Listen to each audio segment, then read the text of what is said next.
Hi everybody, welcome to Pet Expo 2019. I'm here with Stephanie Keong. Hi. Stephanie Keong is Singapore's very own dog whisperer. As a full-time dog behaviorist, Stephanie Keong goes beyond obedience training, right? Yeah, we That's try right. and help owners find out what their problems are. Exactly, the underlying problems that can help the family enjoy dog companionship. So the first question is, what does a typical day look like for a dog behaviorist? Oh, every day is a completely different story. I have like puppies to dogs who will like chew my fingers off, So it really depends. And the most important thing is you get to see different clients in different environments. So it's interesting to see the dogs react to the humans and what we need to do to help them. So like how early do you start in the day and what time do you normally finish? Well, that kind of depends on when the owners need me. So I work like pretty much 7 days a week. So if the clients need me really early, I do accommodate for that. But I do try and also have time for myself because it's really important to reset and understand what I need. So because if I'm not there all the time, I'm not 100%, then I can't help my owners as well. So you mean you need to recharge yourself? Yes, correct. Okay then, very good. Okay.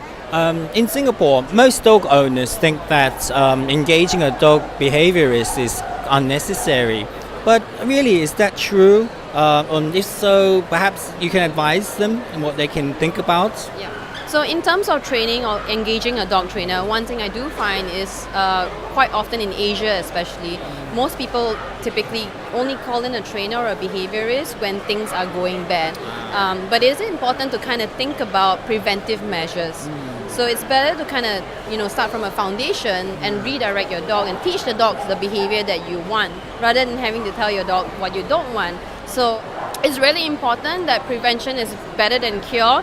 Just like the supplements with Estimate, it's really important to start your dogs at a young age. So that way you don't have to deal with accumulative problems when they're older. Absolutely. Tell me, what are the 3 most important things that owners can do to bond with their dog? For me, the number one thing I always tell my clients is walking. It's so important to walk the dog. I can walk into a house and I can tell immediately who's the one that's been walking the dog. Because, the perception has always been the person who feeds the dog has the strongest bond, but really it's the person who walks the dog.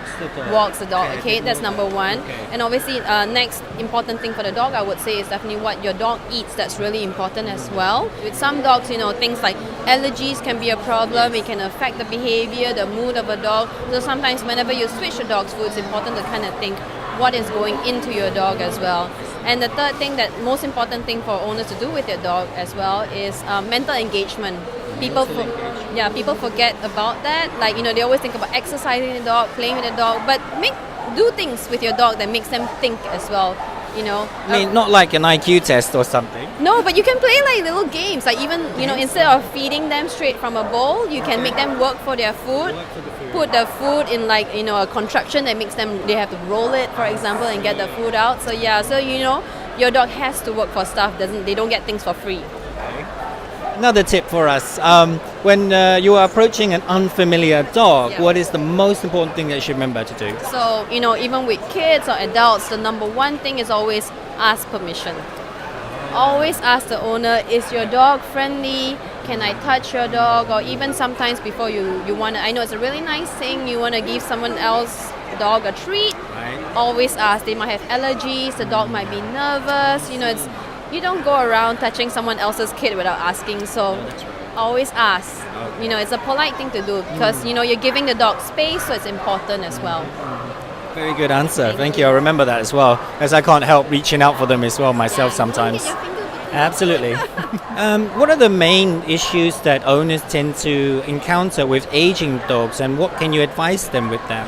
Yeah, so again, with an aging dog, I do find that obviously you can't run them as hard, you can't physically give that much stimulation.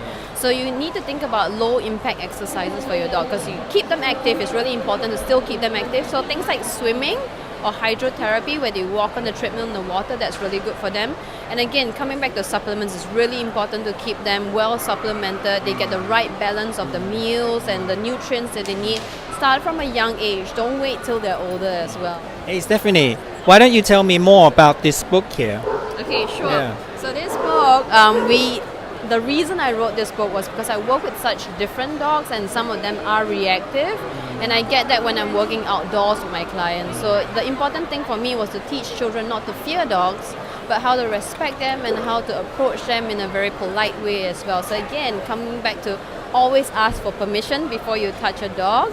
And we go to schools to do an outreach program. We have workshops in schools to teach the kids what the book is all about, and we do have dogs that go in, and it's so nice to watch the kids go from really being really scared of coming to approach a dog, and a lot of them end up with the session wanting to actually own a dog or wanting to pet a dog. So that's really fun. So go get the book. It's available on the website if you do want to get one of them.